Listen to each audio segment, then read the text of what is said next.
Comrade Show with Comrade Lamte Oriake. Like us, follow us, and be the first to know. This is the Comrade Show.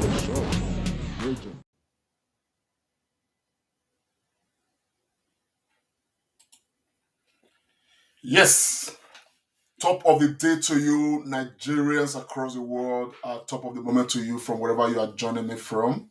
This is the Comrade Show, and my name is Comrade Lamte Ikmousa Oriahi.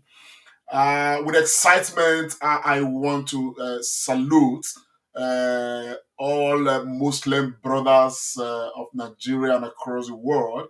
And I want to wish every one of you a very happy Eid Kabir festival. As a matter of fact, I'm joining the presidential candidate of the Labour Party, that is talking of Peter Obi, and of course, his running mate, Senator Yusuf, Datti Baba-Ahmed, to wish every Muslim across Nigeria, Africa, and the world, a very happy Eid Kabir. Yes, this broadcast is for Nigerians. Please, if you are joining, help share the broadcast. As we celebrate Eid Kabir as Nigerians. We marry with hope, with great prospect, with hope, with light at the end of the tunnel, and particularly looking at, 2023 and beyond. In recent days, of course, what has been making headlines is the what's it called, the selection of the running mate of to Peter Gregory Obi, and of course when that was unveiled, the entire world of the Nigerian community all across the world, embraced this with very huge feeling of positivity, very huge feeling of hope, that for the first time, we are having very two fine men, aiming to take over the affairs of Nigeria, aiming to steer the ship of the Nigerian state. And of course, these two gentlemen are men who are young, men whose intellectual sagacity is not in doubt, and men that have excelled in every field of human endeavors that they ventured into. Great economists, both of them, and both of them know exactly what the issues are with Nigeria. And for the first time, we're having two people that can balance themselves out. Peter Obi once said that if he is in a meeting, where everybody is saying yes sir, yes sir, yes sir, yes sir, he won't be comfortable with such a meeting. I'm sure, in this young entrepreneur, this young politician with Yusuf Dati, Peter Obi is sure going to have a balance. Somebody who's going to be able to tell him to his face, Mr. President, I don't think this is the right way. Why not let us consider this course? And of course, Peter Obi wants to surround himself with people, who can actually challenge his proposals, of course, to get the best out of it for the good of the Nigerian people. And so I am making this broadcast to express my own excitement at this selection, to join Nigerians to congratulate, the Labour Party, congratulate Peter Obi, and of course, congratulate Nigerians, because at the end of the day, it's increasingly looking like our labor will not be in vain. When I met, Peter Obi in London, in my privileged meeting with him, I addressed him as incoming president, because I am sure, like very many of us are right now, based on what, the postulations are, based on what the calculations are, and based on what we can see with the Peter Obi movement all across the nation right now. Oh, we have no doubt in our minds that we are working to install the next president of Nigeria, which makes it very correct to say that it is our turn to decide who the next president would be. Even in my excitement and saying all I'm saying right now, I am not, of course, unaware of the fact that a part of me is sad. Sad because, the next few months to 2023, about 7 months to the elections, and of course, a couple of other months before the handover is done. I pray, because from what we can see, the challenges that may befall Nigeria between now and then, they may be very huge, and we hope that we are able to weather the storm, and all of that. Recently, of course, we woke up a couple of days back, to the news that Kuje prisons have been broken into by terrorists, sadly. And of course, it's been revealed that the number of what's it called, Boko Haram and terrorist suspects held in that particular prison, they were set free, by those who broke into the prison and all of that. And so all that, they are not instilling confidence right now at the moment. As a matter of fact, insecurity, has not really just on the heels of this particular incident, but insecurity has been on the increase across Nigeria. Unfortunately, it's becoming business as usual. A lot of what is happening across Nigeria, insecurity wise, is not being reported. It's not being captured anymore. But back then we hear so many things happening, particularly in the northern part of Nigeria, in areas around Kaduna and all of those areas. Every day there is, one thing or the other happening. Some of them appear, not significant enough to be reported and all of that. But that is the state of the Nigerian state today. And this is why I'm saying this, because we need to double our commitment for this movement. We need to double our commitment for this movement. The candidacy of Peter Obi, with Datti is such that we can trust. It's such that we can have hope in. It's such that the youth of this country can begin to believe again. Because prior to this time, we've lost belief. We've lost hope. And all of that. And again, with what is happening right now with Peter Obi, and of course the selection of Yusuf Datti as the vice president, running mate to Peter Obi, we can only be very hopeful that the future of this country once again is getting some attention.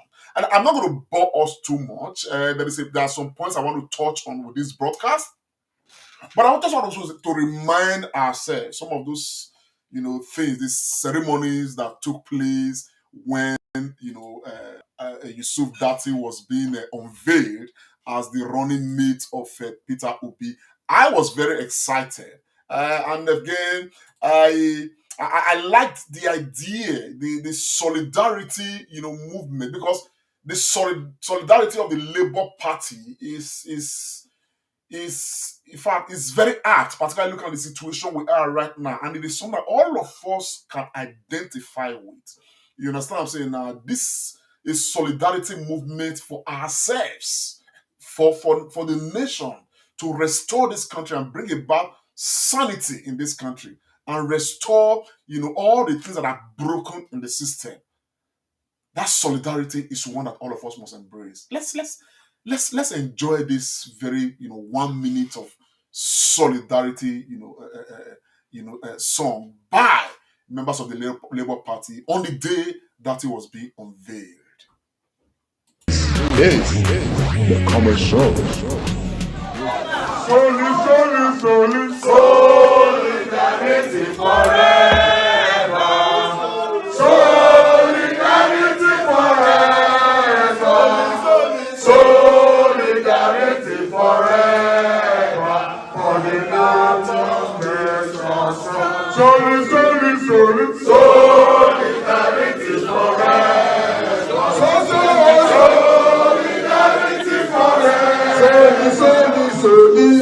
Solidarity forever. For the party makes us strong. Labour Party. Solidarity Common show. forever. Solidarity forever, Nigerians. We must solidarize. It's part of, it was part of the ceremony, on that day that he was unveiled. There's another part of this ceremony that, did make me, reflect, because of, the situation we are in. Very peculiar, a country so blessed with great potentials, potentially the most blessed nation in this world. And yet, statistics show that this nation is one of the worst nations of the world. And yet, looking at all of the potentials, what we can say is that there is victory at the end of this tunnel. And that is why we must multiply our effort to ensure that this happens, to ensure that Peter Obi is elected president of Nigeria, to ensure that the ship of state is being steered from 2023 by Peter Obi and, of course, Ahmed Yusuf Datti. Labour Party, already looking into the future, and of course, the song that shall be the song of Nigerians. On the day Datti was unveiled, did express their joy in this manner, and I was very happy because, again, when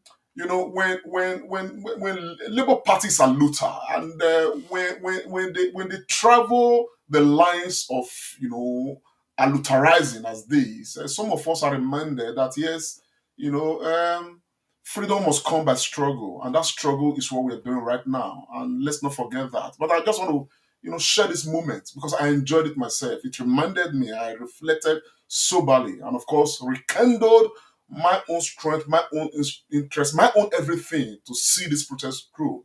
We can never despair, and we can never lose any moment to say, oh, we are, no.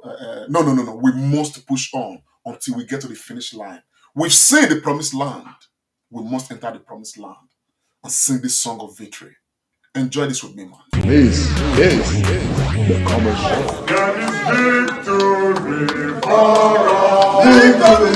There is victory for all. In the struggle for Nigeria, there is victory for all. Forward, forward, and backward, never. In the struggle for Nigeria, there is victory.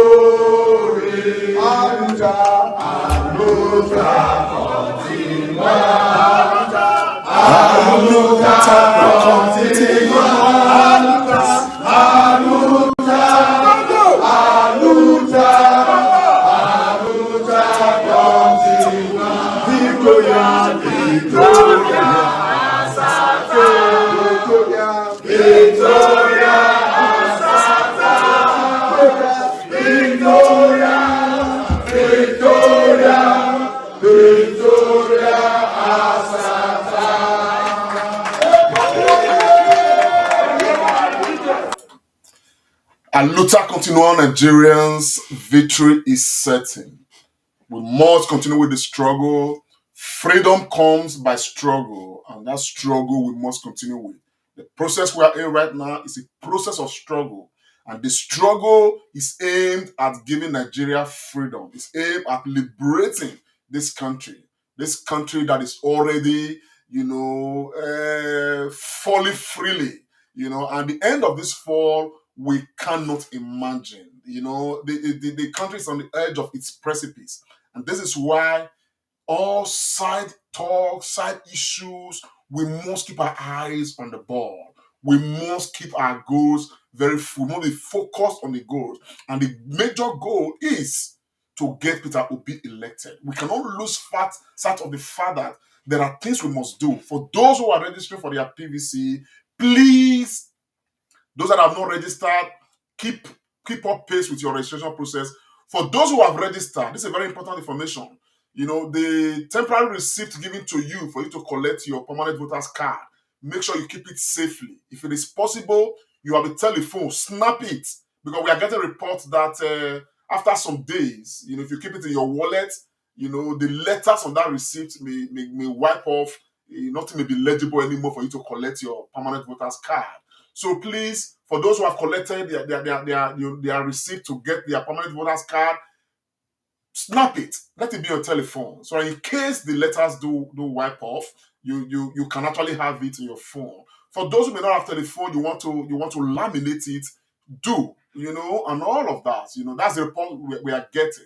And so that hopefully from August, September, we expect INEC to start giving out this voters card, permanent voters card. Of course, that is our weapon. For everything we are doing, everything is going to amount to, on that very day, when we are confronted with the ballot papers and we are there to make these decisions. And the report we are getting is that in the last few weeks, INEC has registered several millions, of people who are now expressing interest to have their PVCs and, of course, to vote on election day. And for those who may be in doubt, because some people are still expressing doubt, is it possible? Are you sure that Peter Obi can win this election? Look, let's not doubt. The elections previously were decided by old men, old women, and children. You understand what I'm saying? Now, with huge voter apathy, young people, haven't really been participating. I've spoken to people in their 50s, in their 40s, who have never participated in any electoral process in Nigeria. Today, they are all invested in this. They are all queuing for their PVCs. They are all making sure that they do the right thing and participate in this election. Those numbers are going to count. The last election that brought it back from, what's it called, Muhammadu Buhari. That election, Buhari scored about, if I'm not mistaken, about 15 million votes. And Atiku scored about 11 million votes. Now we have registered more than all of these. So we have more participation. Even those that voted for Buhari and Atiku at the time, I can tell you more than half of those people before December would, would have decided to vote for Peter Gregory Obi. So with what we can see, with the running mate of Peter Obi, you're talking of Ahmed Datti, being from Kaduna and all of that, being a technocrat himself, an excellent personality, excellent human being. You understand what I'm saying? Now, this is sure going to woo a lot of the Nigerians in the north. In fact, I came to understand, having had some meetings with some very strategic persons and all of that, that the North may not be one voting bloc as we actually thought. You understand? There are people in the North who are as hungry as some people in the South. There are people in the North that have been affected gravely by insecurity. In fact, they have been more affected. When we talk about more than 15 to 18 million Nigerians out of school, most of those numbers are actually in the North, to be very honest. More than 70% of those numbers are actually in the North. So the northern part of Nigeria, they are more disadvantaged down the South. And the northern part of Nigeria, we are beginning to see, based on what data is telling us, based on what Peter Obi and, of course, his running mate, they are telling us, we are beginning to see that the northern part of Nigeria actually holds the key to economic sustenance in Nigeria. We are beginning to see that alternative to oil, the northern part of Nigeria with the land spanning, miles and miles and miles, will feed the Nigerian nation, feed Africa, and of course supply the world food. And this is the attention of these two great minds, these two economists that have said we must redeem this country. You understand what I'm saying? And I think we need to be honestly grateful to God Almighty. And of course, grateful to Peter Gregory Obi and his running mate, young, this 53-year-old Yusuf Datti. We need to be grateful to them for accepting to steer this Nigerian ship, this difficult Nigerian ship at this time. I mean, when we are looking at this time right now, some of us are already postulating that based on what is happening, the events taking place across this country, by the time these guys are taking over Nigeria, Nigeria will be a lot worse off than it is right now. Which means that they are going to have a daunting task rescuing this country. They know it. They understand it. But they said they would make this sacrifice on behalf of all of us. When I had a privileged meeting with Peter Gregory Obi in London on the 4th of this July, one of the things I told him is that this mandate is no longer his. It's our collective mandate. It is no longer a Peter Obi's election. Peter Obi is just an instrument right now. It's a vessel who is putting the collective mandate of Nigerian people on his shoulders, and now sharing that with somebody like Yusuf Datti. So at the end of the day, every decision that will emanate from these two gentlemen, these two fine scholars, these two fine people, fine gentlemen, every decision that will emanate from them will be a decision looking at the feelings, the hopes, and the aspirations of Nigerians. So they already understand that. So it's a case. As a matter of fact, Peter Obi himself has expressed that publicly. When we met with him privately, he made the same expression. He never changes his own storyline. The storyline is that this one is not about South, it's not about North, it's not about West, it's not about East. It's about Nigerians. It's about every Nigerian. And that for me, it's something so significant that we are having somebody who is not thinking about himself. As a matter of fact, if he wants to look at himself, he's already a very fulfilled man. Fulfilled and very simple. Intelligent, blessed with a beautiful family, a humble beginning, a very rich man, and yet a modest person who is not looking at how this benefits him as a person, but what he can do for the country to be better. How he can listen to the views of Nigerians and harmonize these views for the betterment of the country. That is what I saw on the 4th of July, when myself and, of course, the team of the Comedy Show members, when we met with, what's it called, Peter Obi in London. That's what I saw. A man who has an unwavering commitment to the Nigerian people. He doesn't even care about how he's dressed. He doesn't even care about what is around him. He's very focused on what he needs to do to make that difference, to at least tell Nigerians that it is possible. When ordinary people come together, they can make extraordinary things happen. And right now, ordinary people in Nigeria are coming together to make an extraordinary thing happen. Forget about those who still think that we are living in the old era of 80 years ago or 16 years ago. Those who still believe that the future of this country lie in the hands of perpetual liars, people without integrity, corrupt-minded persons with track records of corruption and stealing from our national treasury. Some of them have become very stale. Some of them have become, too, in fact, they have become too old to even understand where we are right now. Boris Johnson, the Prime Minister of the United Kingdom, lost his integrity.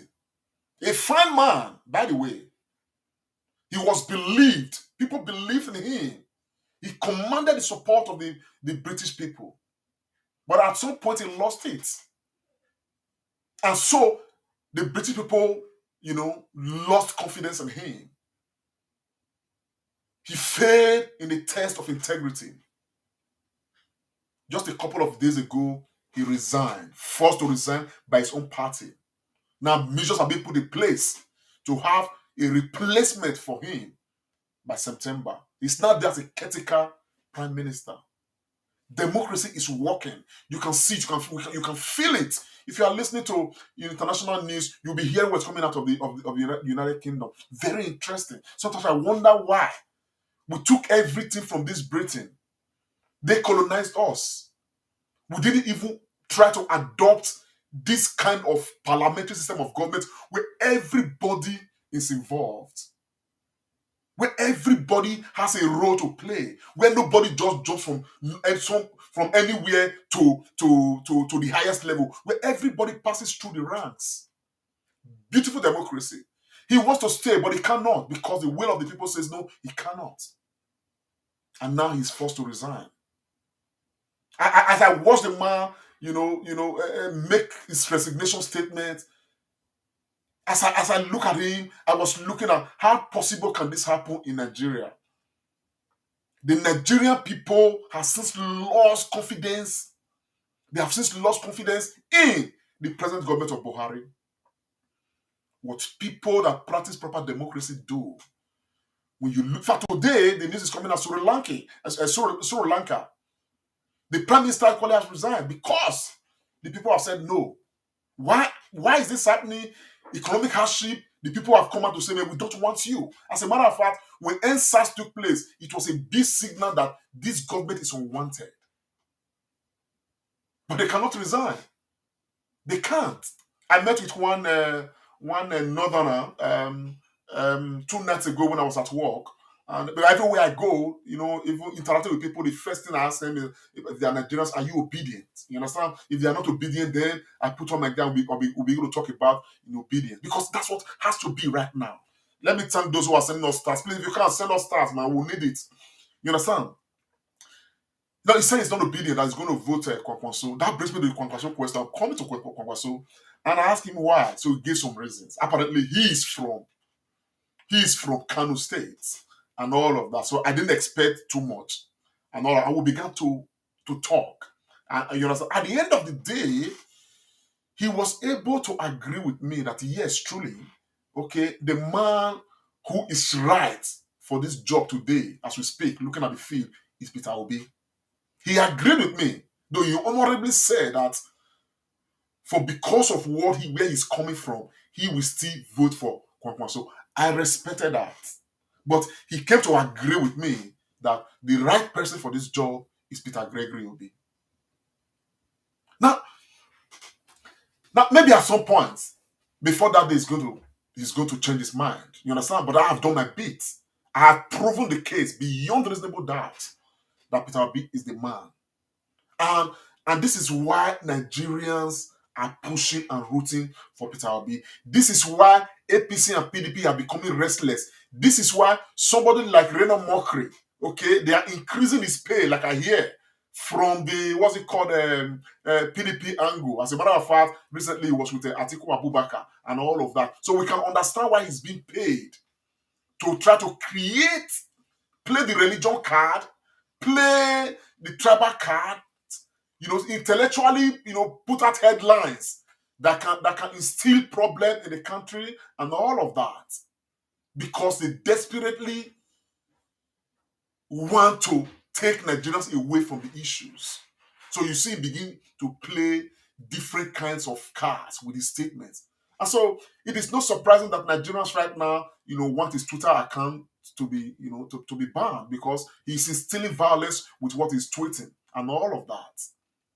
It's not surprising. So we'll see how that process goes. I can see that over 100,000 Nigerians have already signed this thing. I have not signed because I don't know. I'm unable to wrap my hand around to believe that is probably the process. But again, you do not ask for those who are signing. I don't have anything against them at all, because you cannot ask a man who is being beaten not to cry. Somebody asked me, said, "Oh, he said the Peter Obi group supporters, they are violent." And I said, they are not violent. They are not violent. These are people who are desperate for change in this country. And anything that will stop their desperation, they don't want to take it. These are people that have lost friends, lost brothers, lost families to insecurity in this country.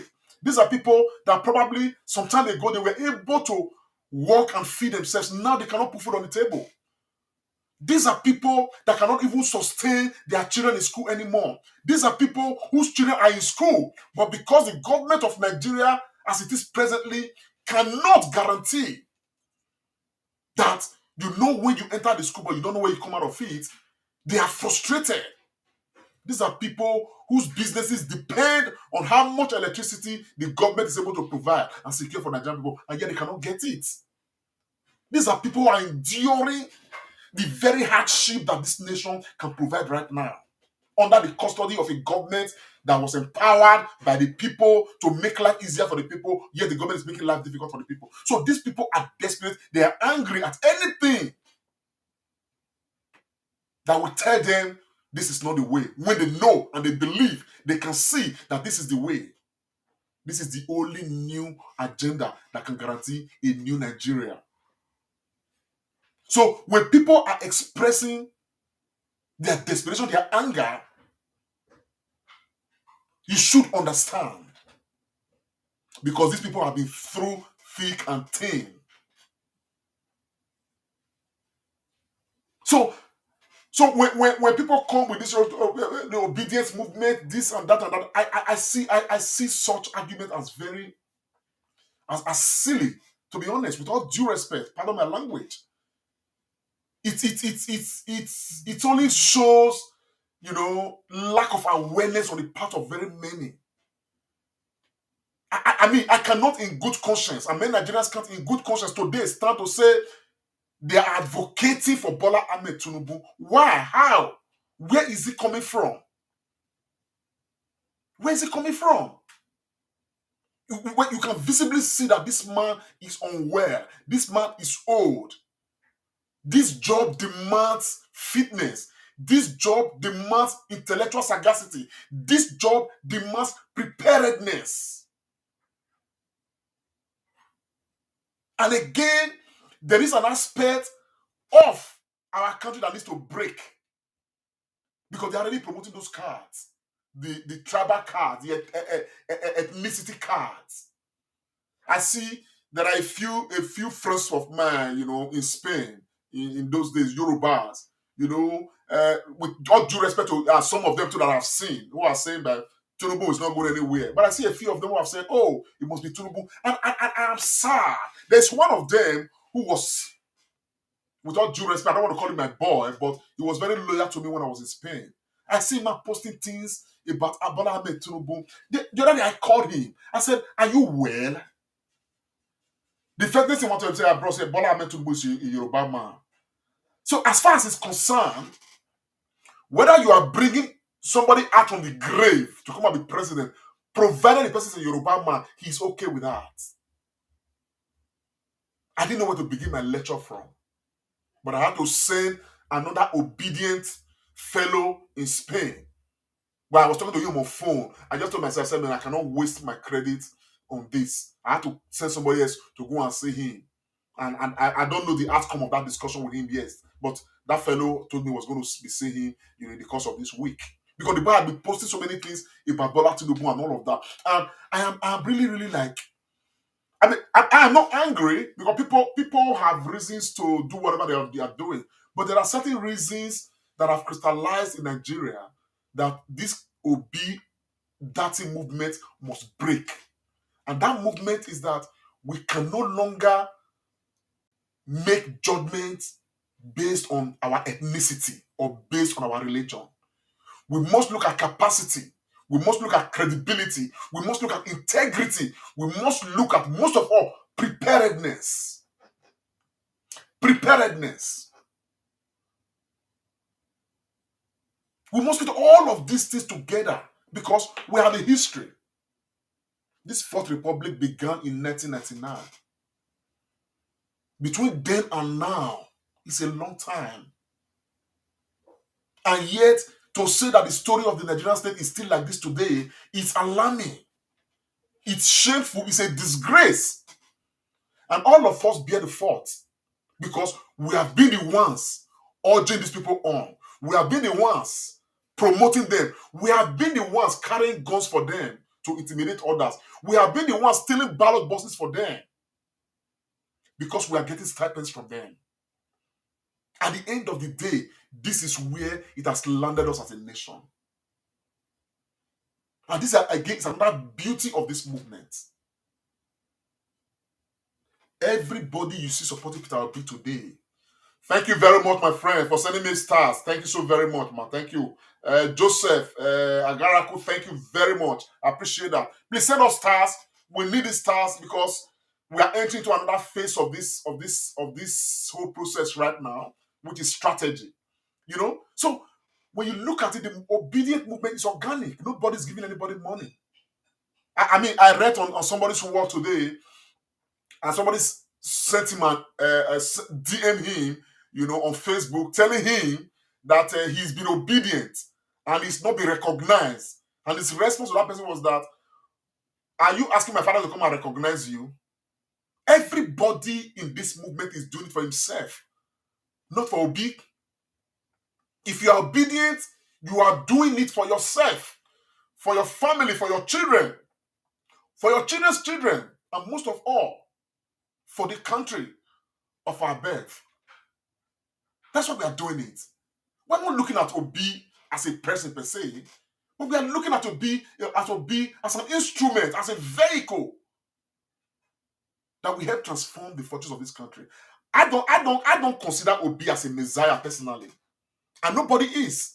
But I think that Obi and Yusuf Datti will start a process that will now lay a foundation, okay, for the growth of Nigeria to grow from strength to strength.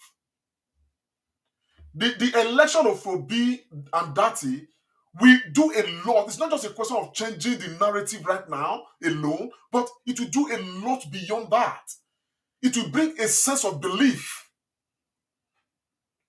From 2023 going forward, I probably will start seeing 30-year-olds, 35-year-olds, 40-year-olds coming up and throwing their hearts into the ring because they believe they have prepared themselves enough to steer the ship of state. They want to become governors, they want to become local government chairmen.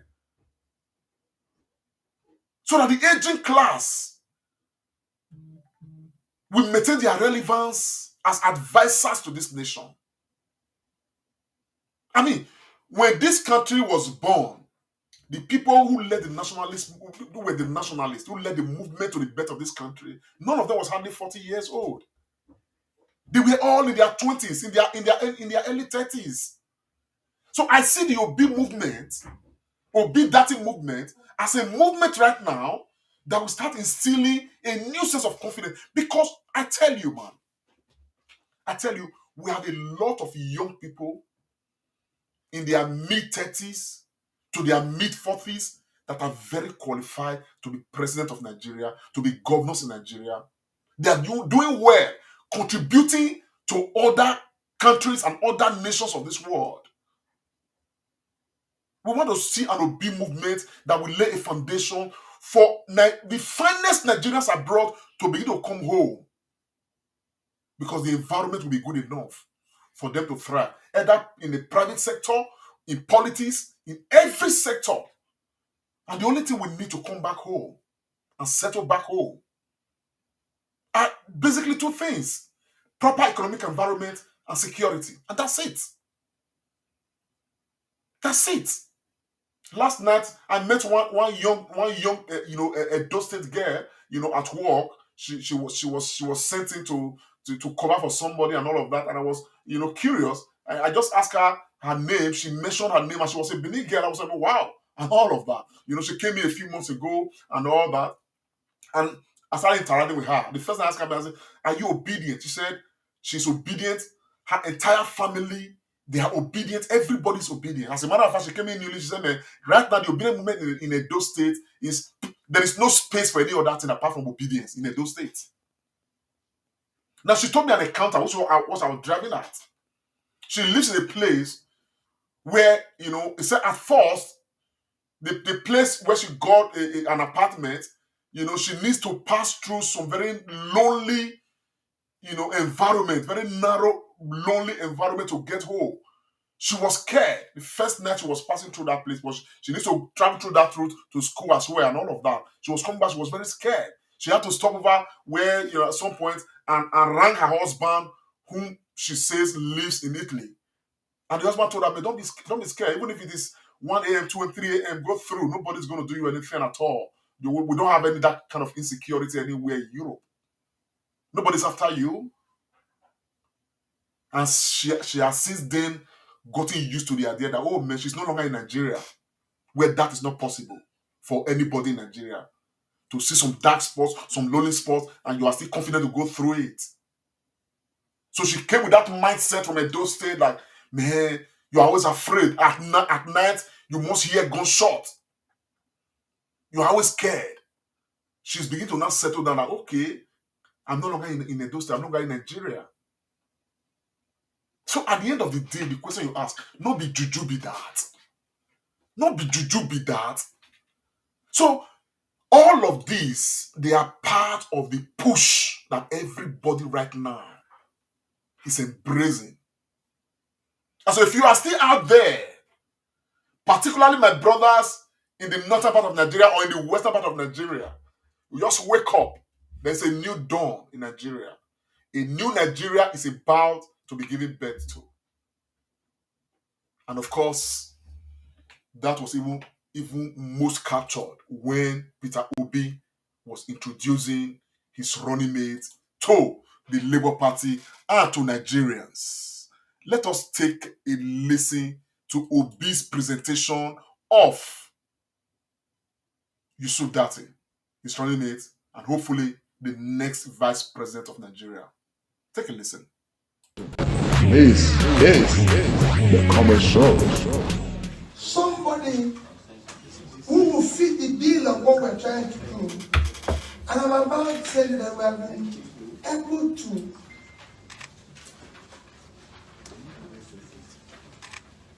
meet and secure somebody who is eminently qualified.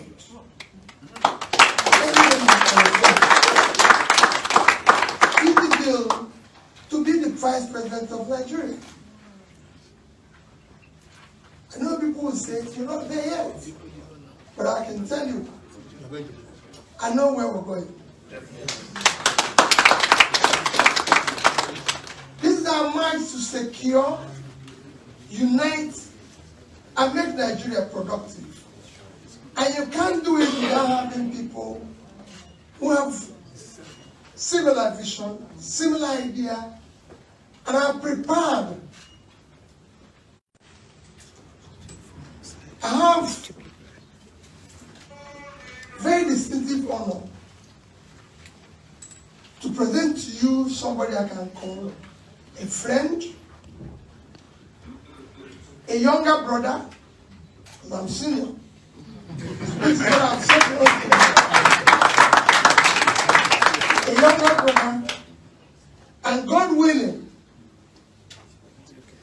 the next vice president of Nigeria.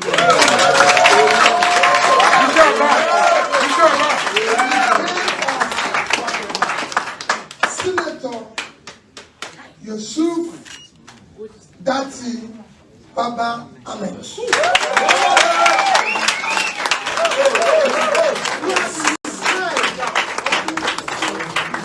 Who has been described as one of the brightest, youngest personalities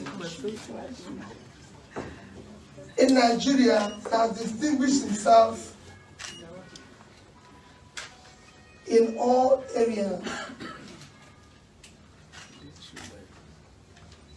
He brings to this mission a great wealth of experience from the background of the private sector to public sector and a global knowledge that will help in our journey of turning around this country.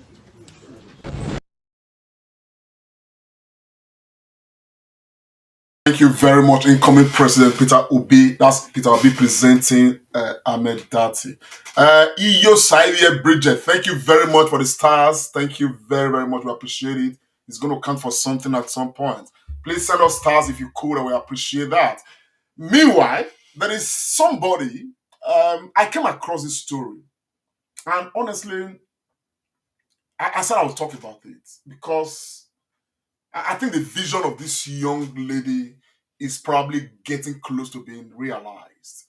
It was in 2020, somebody postulated and said, if Nigerians get sense, she made this post on her social media handle.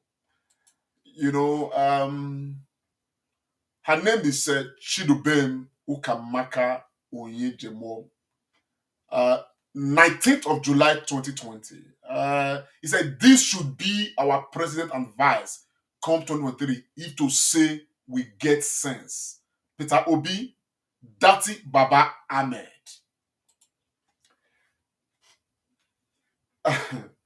Some newspapers caught up with this and, of course, published this story. I don't know this girl. But I was intrigued that even before Nigerians came to, take some look at Baba Datti as a fine man who can actually fit into these shoes of this office of the vice president. This young lady has already had some long-standing understanding of Ahmed Datti and all of that, and she made that post. And today, that post is already getting the attention of the people unconsciously. Okay, now they are just en route to the process. He said this should be our president and vice president coming in 2023 if we get sense. I think Nigerians imperceptibly are showing that we get sense. Imperceptibly, without any meeting whatsoever. The Benin man says, "Edweyuma emiokba or edweko." The meaning of that is that Benin people or Edo State people necessarily don't hold any sort of meeting or conspiracy meetings, but they all have one agenda in their minds. And when the movement of that agenda starts from point A, it filters through to point B, C to Z. They did not conspire, they did not hold any meetings. But everybody in Edo State, majority of the people, one thing is actually in their minds, even without holding meetings. So when the thing sparks from somewhere, everybody will embrace it. And that is what the opinion movement is in Edo State. I am glad that is what it has become across many parts of this country. And I can tell you, doubling down on this movement, the way the commitment is, increasing the level of commitment and participation, I can tell you that by the end of this year, the entire nation would have been baptized into the obedient movement. And the only reason why they are doing it is not because people love to see Peter Obi's face or they love to hear Datti talk. No, the only reason why they are doing it is because the systemic failures that have embraced this country over time has opened the awareness of the people to the opportunities that we could have if we have people who are sagacious, who are committed, who are prepared for the job. And lo and behold, Peter Obi is in the mix. Lo and behold, Datti has come to join. So the belief is stronger. Chimas, thank you very much for the stars you have sent us. Thank you very much. We appreciate it. It will go a long way. So that this is it. Something is sparking something. Why one side has failed? The people that we have entrusted over time. So the narrative of the people like Dino Melai, Obi as an Igbo man, with Nigerians trusting, the you people that we have trusted over time. Where has the trust landed us? If we cannot trust these intellectuals. So my response to those who still hold those cynic ideas, those very archaic ideas, is that we can trust them. And I like to say, there's a fellow who posted this on his wall, and I was very happy. He said, they have told him that Obi will not win the election. He said, no problem. Even if he does not win, I will still vote for him. And I will be satisfied that I have fulfilled for once my conscience to vote for a man. So if he's winning, I win with him. If he's losing, I lose with him. So it doesn't matter what argument you bring. That is now the commitment of Nigerians. And I don't even consider the option of say, even if you don't win. Obi is winning nilly-willy.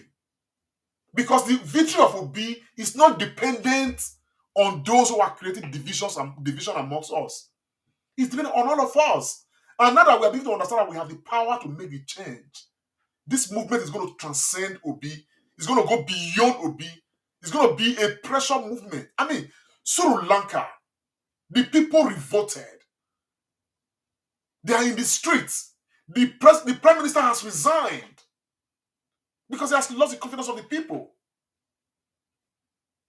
So the people must be the factor, the deciding factor, not these age-long, old, senile politicians that we have.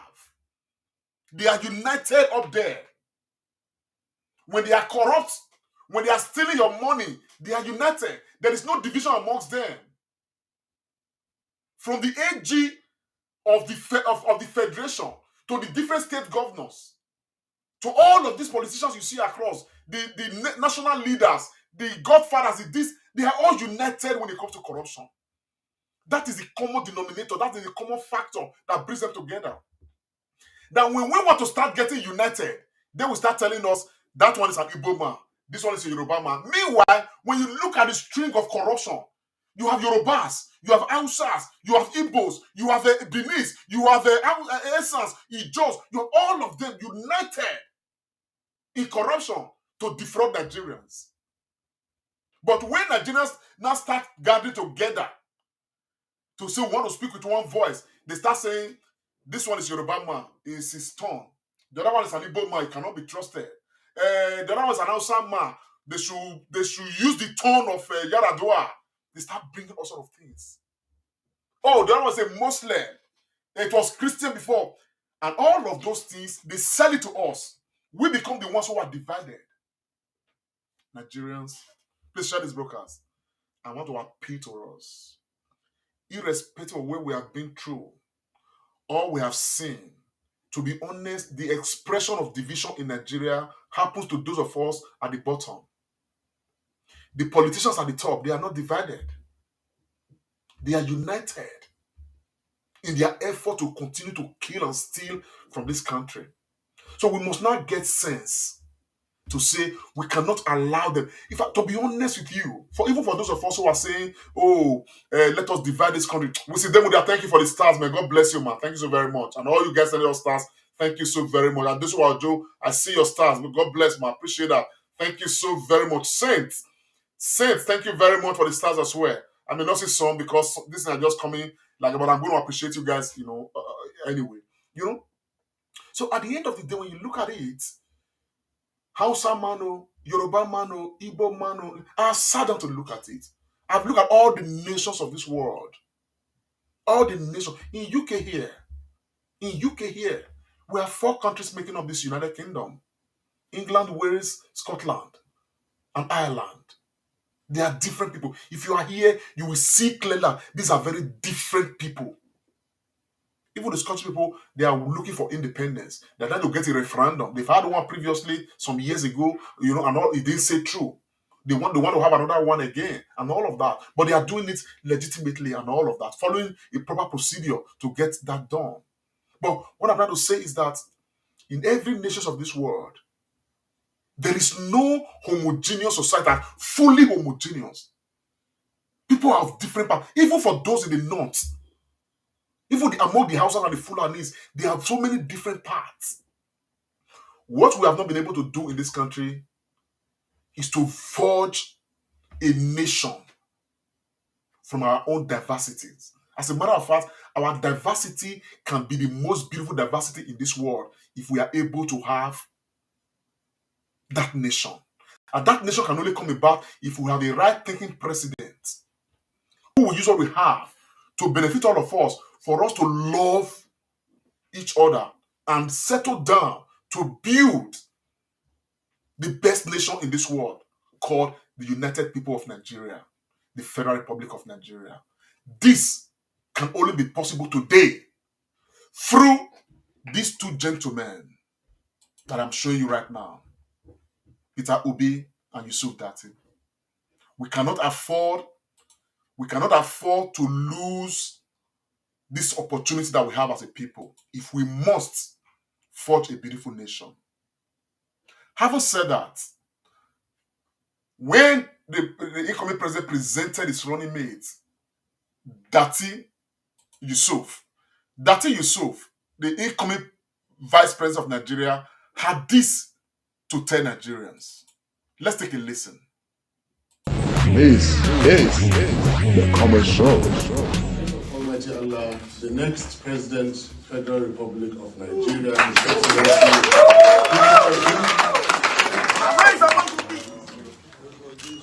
friends, associates, the media force, distinguished ladies and gentlemen, I wish to begin by uploading my endless praises to Almighty Allah, who gives power to who He wills, when He wills, and how He wills. I thank Almighty Allah for bringing us to where we are and what we are doing here and now. More so, I remain ever so grateful and indebted to my leader, my principal, my president-to-be. That's so. And his team, who worked diligently, researched, and found me wanting. I remain forever humbled and appreciative of this consideration. My task is simple, and it is to accept this nomination and this candidacy. Just before I do that, I should normally give justification as follows. The undeniable, unchallengeable, fundamental reason for being on this ticket is to rescue Nigeria. And it goes logically and without saying that you can only rescue that which is in trouble. Nigeria is in a great deal of trouble. I cannot afford not to be part of the movement to rescue Nigeria.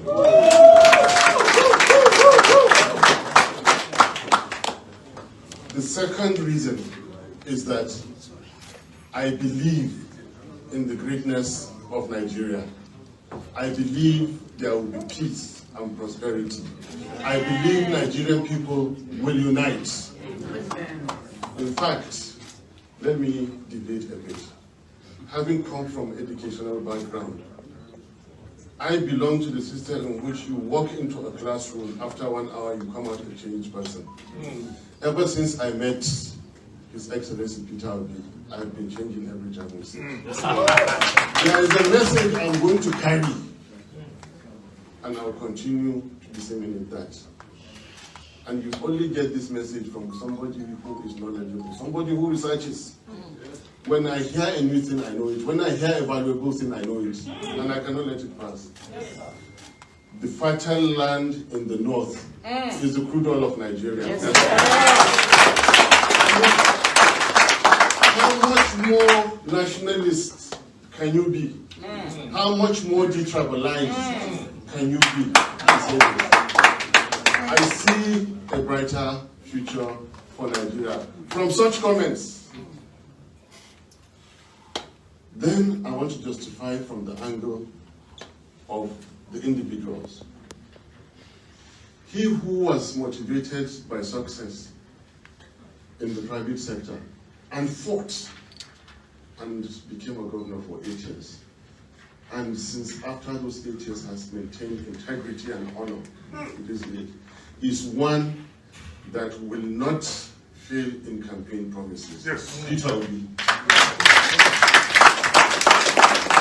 He who believes in financial propriety will not engage in political rascality. Peter Obi.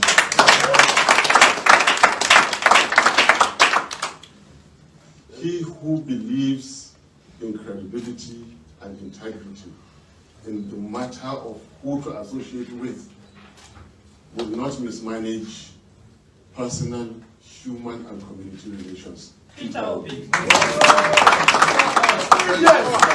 Your Excellency, this is a high point in my life.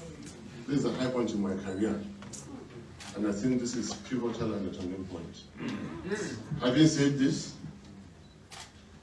with all trust to Almighty Allah, with my belief that I am doing this for the sake of Nigeria, with all humility, I accept your generous nomination.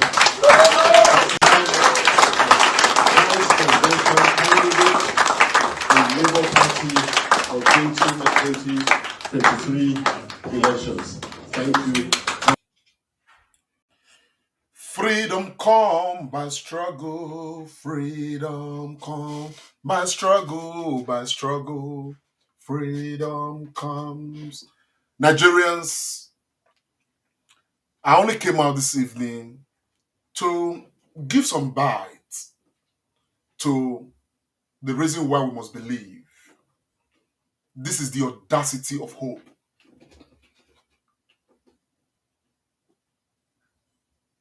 He is because we are because he is. Hope is strength. Because before this whole process started, Nigerians had lost hope. And we thank God Almighty that getting to this point, we are not left with the choice of making a choice out of two bad apples or a few bad apples. We are left with a choice of looking at a couple of bad apples and yet seeing a beautiful bride. This is what this movement is about. And this is why I crave your indulgence.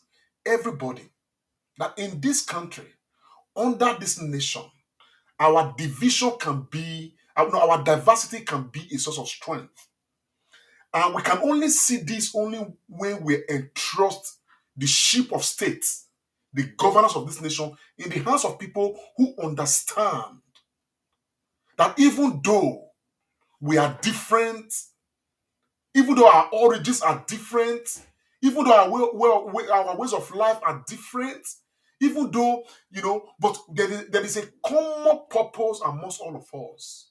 That when we harness the beauty of those in Maiduguri, harness the beauties of those in Kano, and combine this beauty with the beauty of those in Ondo to Ekiti, through Edo to Delta, down to Abia, to Oiboin.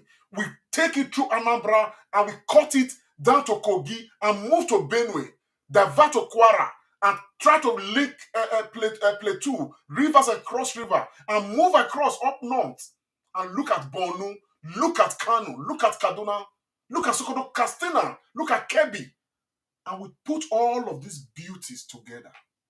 As a nation, we are potentially the most beautiful country in this world, the most talented country in this world, potentially the best country in this world that every human being will want to visit.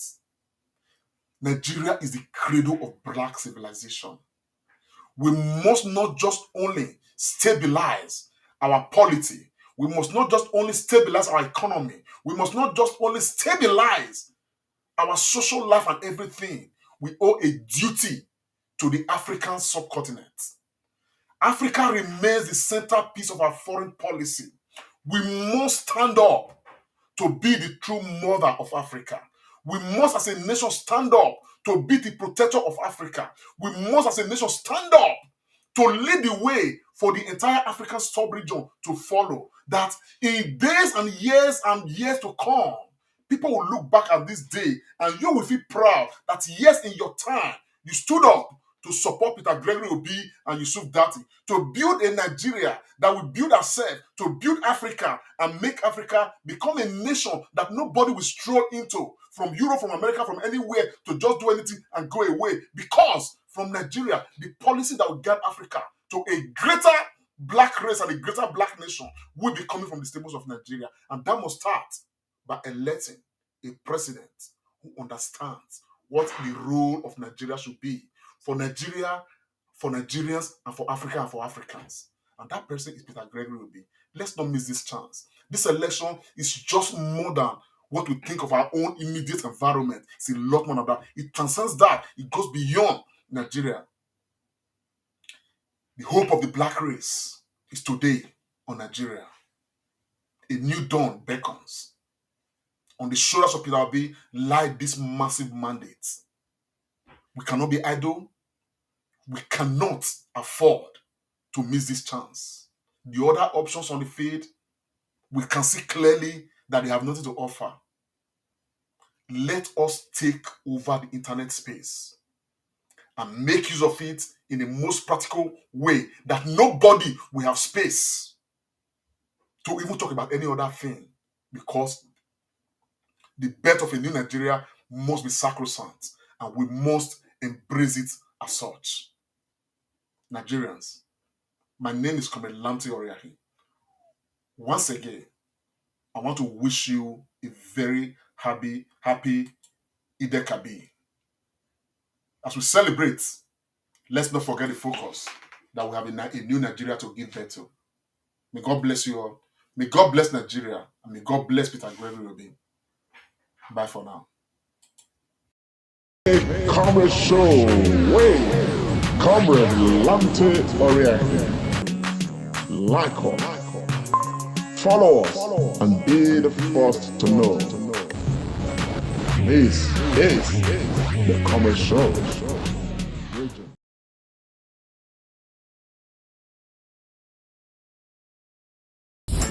Are you a business owner? Do you make your own products? This is your best opportunity ever. Register your brand now with the first and largest marketplace promoting Nigerian-made products. Get access to over 17 million shoppers and customers currently in need of your products. Download on Google Play Store now to register or visit ekioja.com. Focus on creating your passion. Leave the marketing to us.